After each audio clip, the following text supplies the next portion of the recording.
अस्सलाम वालेकुम। Easy cooking with Rehana में आपका स्वागत है।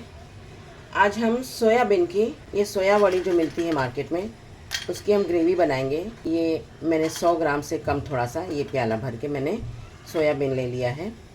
उसके लिए मैंने हाफ़ कप ये दही ले लिया है। सबसे पहले तो हम ये सोयाबीन को गर्म पानी मैंने रख दिया है गैस पे और ये बॉईल करने के लिए मैं डाल देती हूँ। पानी में कुछ नहीं डालना है, बस पानी बॉईल करना है और ये सोयाबीन उसको डाल देना है।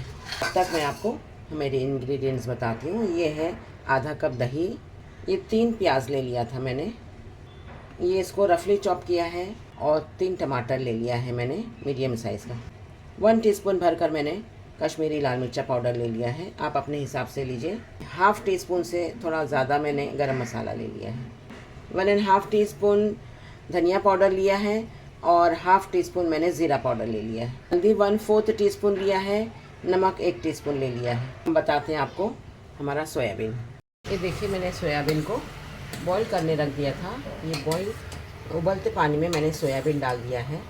इसको हम ज़्यादा नहीं, सिर्फ 4 मिनट 3 से 4 मिनट इसको अच्छे से बॉईल करेंगे और फिर बाद में हम इसको निकाल लेंगे। ये देखिए मैंने गैस बंद कर दिया है। ये हमारे सोया वड़ी जो है वो फूल के देखिए कितने बड़े हो गए हैं। ये अभी गर्म है, इसको हम छान लेते हैं और फिर हम इसके बाद में आपको बताते हैं।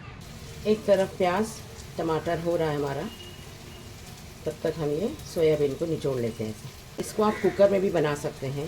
हमारा सोयाबीन छान के मैंने रख दिया है, उसको हम आगे क्या करना है बताएंगे। मैंने ये कढ़ाई रख दिया है गर्म करने के लिए। 1 टेबलस्पून मैंने तेल डाल दिया है। अब इसमें मैं ये डाल रही हूँ ये प्याज। ये आप इस तरीके से बनाइए, आप हफ्ते में 2 बार ज़रूर बनाएंगे इससे इंशाल्लाह। प्याज को अच्छे से हम थोड़ा भून लेंगे और इसका जब थोड़ा सा नरम हो जाएगी तो हम इसमें टमाटर डालेंगे। देखिए हमारी प्याज हो गई है, अब हम इसमें टमाटर डाल देंगे। टमाटर के साथ साथ में ये मैंने थोड़े से काजू ले लिए हैं। आपको डालना है डालिए, नहीं डालना है मत डालिए। हमारी ग्रेवी इसी से बनेगी। अगर आपके पास में बरिस्ता है तो आप ये प्याज की जगह बरिस्ता भी डाल सकते हैं।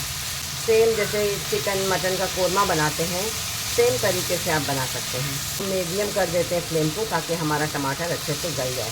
हमारा टमाटर प्याज भी हो रहा है। सोयाबीन ले लिया है निचोड़ कर, ये देखिए। इसमें हम डाल देंगे दही। जैसे हम चिकन मैरिनेट करते हैं सेम उसी तरीके से हमने इसमें आधा कप दही ले लिया है। जितने मसाले मैंने लिए हैं उसमें से सब में से मैं आधे आधे मसाले इसमें डाल दूँगी। देखिए मैंने अदरक लहसुन नहीं बताया था आपको, ये अदरक लहसुन भी है। मैं इसका अदरक लहसुन का आधा ले लेती हूँ। ये हम मैरिनेट करेंगे इसको जब तक हमारा बाकी का सब होता है। टमाटर ठंडा हो जाएगा तब हम इसको पीसेंगे। इसके अंदर मैंने दही डाल दिया है, इसलिए इसमें कोई लेमू कोई सिरका या कोई चीज़ डालने की ज़रूरत नहीं है।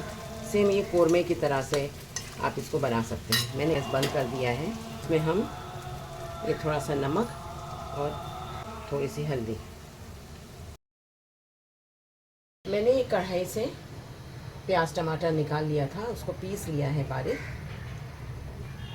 ये देखिए इसको अच्छे से पेस्ट बना लिया है। अब हम इसमें थोड़ा खड़ा गरम मसाला डालेंगे। एक तेल मैंने ले लिया है 4 टेबलस्पून। ये 2 तेज़पत्ता डाल दिया है, छोटा सा टुकड़ा बादियान है, ये दालचीनी है, इसे बड़ी इलायची है, छोटी इलायची ले लिया था, 2 लौंग और ये 4 काली मिर्च। खड़े गरम मसाले बहुत कम डाले हैं, गरम मसाला पाउडर मैंने ले लिया है। ये थोड़ा सा हो जाता है, हम इसमें डालेंगे अदरक लहसुन। इसको आप कुकर में बनाना चाहें तो इस वक्त आप कुकर में भी बना सकते हैं। इसको कढ़ाई में बना रही हूँ। गरम मसाला डाल दीजिए, सॉरी अदरक लहसुन डाल दिए। मसाला भूनते वक्त तो फ्लेम को लो टू मीडियम पर रखिएगा। अब हम इसमें मैं ये लाल मिर्च पाउडर डाल रही हूँ, हल्दी नमक डाल रही हूँ, ये धनिया ज़ीरा पाउडर डाल रही हूँ, गरम मसाला डाल रही हूँ। अब इसमें हम ये डाल देंगे हमारा पिसा हुआ मसाला। हमको बहुत ज़्यादा भूनना नहीं है क्योंकि हमारा तो ऑलरेडी मसाला भुना हुआ है ये। अब हम इसमें हमारा सोयाबीन डाल देंगे। आप इस तरह से सोयाबीन बना कर देखिए, इंशाल्लाह आपके घर में सबको पसंद आएगा। ये ख़ास वेजिटेरियन वालों के लिए है जो बिल्कुल नॉनवेज नहीं खाते हैं। ये प्रोटीन में इतना ज़्यादा है कि आपकी चिकन मटन में भी नहीं है। देखिए, अब हम ये प्याले में जो हमने सोयाबीन किया था उसको मैं थोड़ा सा पानी डालती हूँ, आधा कप, और इसको मैं साफ़ करके इसमें डाल देती हूँ। स्टेज पे आप नमक मिर्चा चख लीजिएगा। मुझे थोड़ा सा मिर्चा कम लग रहा था, मैंने थोड़ा सा मिर्चा पाउडर डाला है और 1/4 टीस्पून गरम मसाला पाउडर डाल दिया था। अभी हम इसको ढक कर रख देंगे स्लो फ्लेम पर। ये देखिए, हमारा सोयाबीन का कोरमा एकदम रेडी है। ये कोई मटन चिकन के कोरमे से कम नहीं है। आप इसको बनाइए और फिर मुझे कमेंट करके बताइए कि आपको ये कैसे लगा। ये देखिए इसका टेक्सचर, ये देखिए एकदम कोरमे की तरह है। आप इसको ट्राई कीजिए, इंशाल्लाह ये आपको बहुत पसंद आएगा। सोयाबीन एकदम गल गया है। सोयाबीन जब तक सॉफ्ट नहीं रहेगा इसमें कोई टेस्ट नहीं आएगी। तो आप इस सोयाबीन को अच्छे से गलाइए। कुकर में बनाना है आप कुकर में बनाइए। आपको आलू डाल के बनाना है इस शोरबे में तो आप आलू डाल के बनाइए। ये देखिए, हमारा सोयाबीन एकदम रेडी है। आपको मेरी रेसिपी पसंद आई हो तो लाइक, शेयर, कमेंट और सब्सक्राइब ज़रूर करिएगा। Thank you.